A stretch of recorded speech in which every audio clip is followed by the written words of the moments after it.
Hello, welcome to a new video on Trouble Television. Today we are going to look into how we can implement a camera movement and a zoom to our little game and jump back to the default if we are done inspecting. So have fun.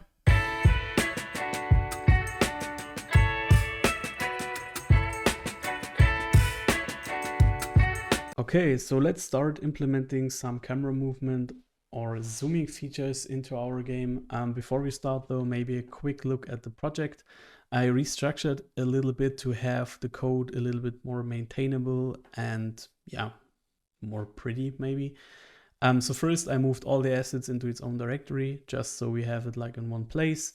I extracted the image render function we have, like where we basically render an image on the tile into its own module, and extracted it from the tile draw function. So we have like a more concise one-liner to actually call or draw an image, and we have it in one place. So if you want to make changes to it, we actually can in a kind of neater way, I guess. So yeah. Okay, so let's talk about like camera movement and zooming. We're going to start with zooming, I think, because it is easier to explain. So first we need to implement a new love function, which is called love wheel moves, which receives an X and an Y argument. X is not really relevant for us because we are not going to implement it, but Y is like the regular mouse wheel movement upwards, downwards. If Y is bigger than 0, it is a upward or page up movement. And if it is negative, like smaller than 0, then it is a page down or like scroll down movement. So let's implement that first so we actually can take it with us. Maybe first though, create a new variable. Let's call it zoom, and we start at 1.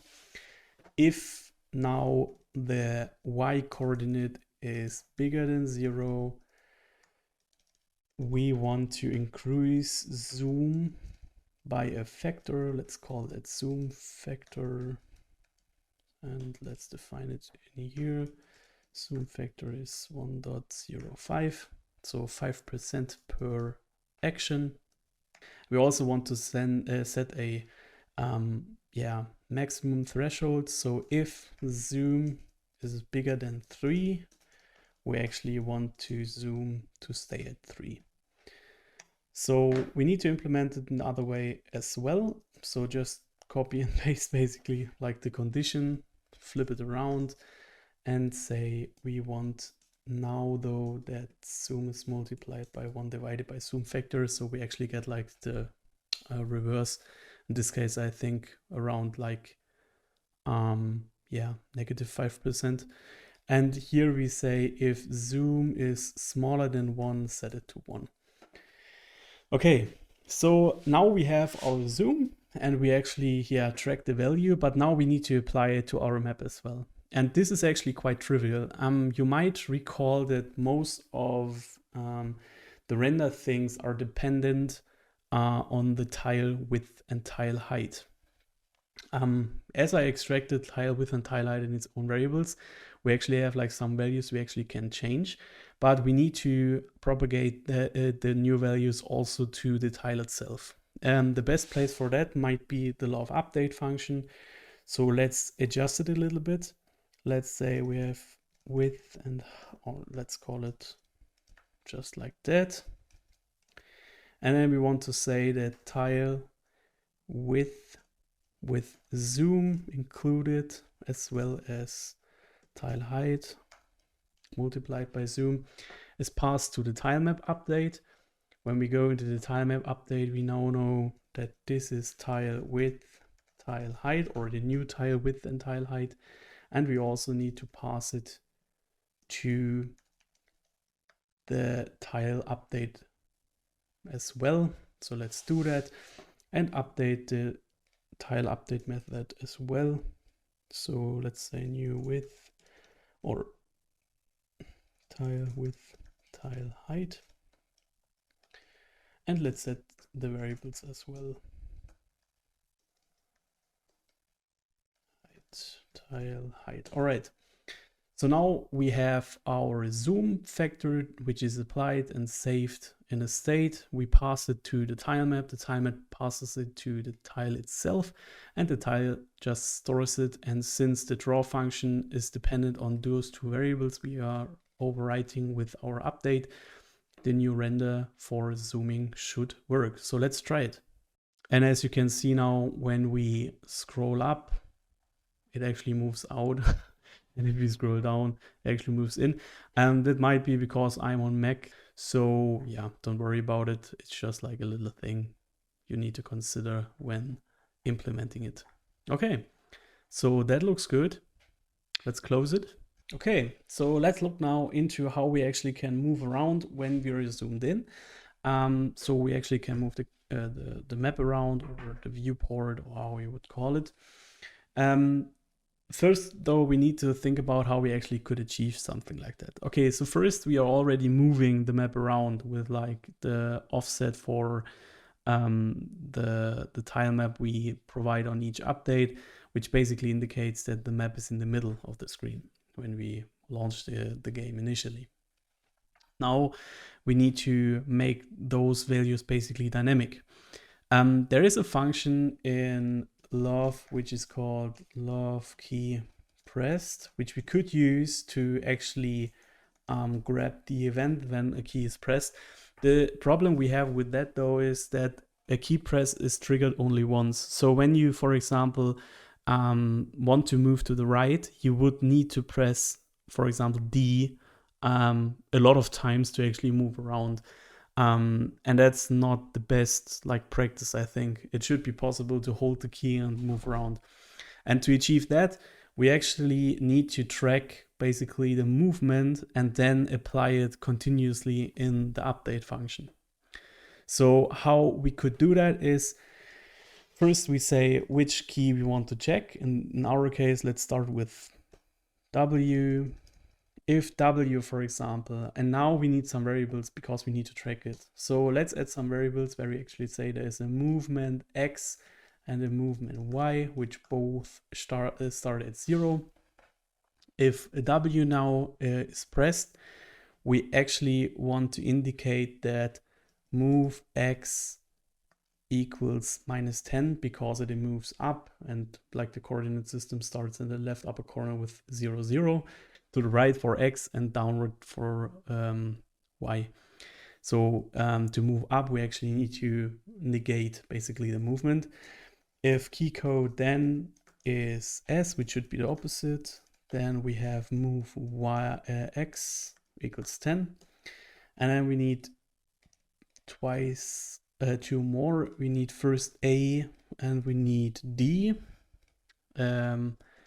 A is the movement to the left, so should be move Y -10, and D should be to the right, so 10.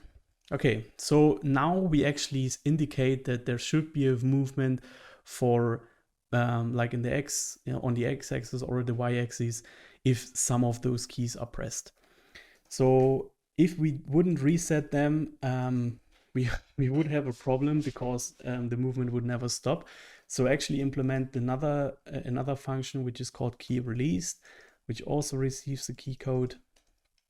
And here we say if key code equals W or key code equals S, then that was too much.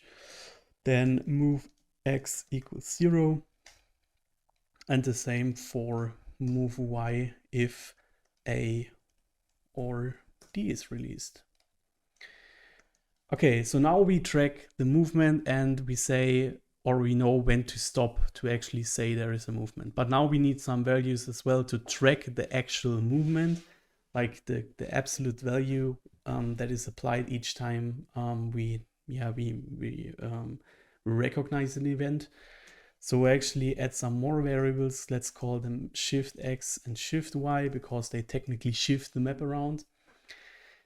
And now let's implement in the update function that we want shift X to be shift X plus move X. and shift Y to be shift Y plus move Y. And then we actually just need to apply them. And that should be it to the apply to the regular offset we set already. So W shift X and shift Y to the height. All right, let's try it. And as you can see now, we actually can move around, but it is exactly in the opposite. So actually, I think I applied it wrong. So let's fix the code. Yeah, as you can see, I actually flipped it around completely wrong. This should be move Y, this should be move X. Same down here. Because we want to apply shift Y, that was correct actually. And here we want to apply shift X. All right, so let's try again. Yeah, now it actually moves in the correct way, but actually in the opposite way. So I'm pressing W now and it moves down. And this maybe should flip around. So let's do that as well. Okay, so right here the recording got lost. So I didn't explain what I actually did. I flipped around the move Y and move X values in regard to negative and positive values. So it just moves like as expected. I also added another key press for space that basically resets to the default viewport. Basically just like sets the shift and zoom factor to its reset values. But yeah, that's it for now. Thanks for watching. Next time, as promised, I will actually look into how we can add animations to our little game. And yeah, so see you then. Bye.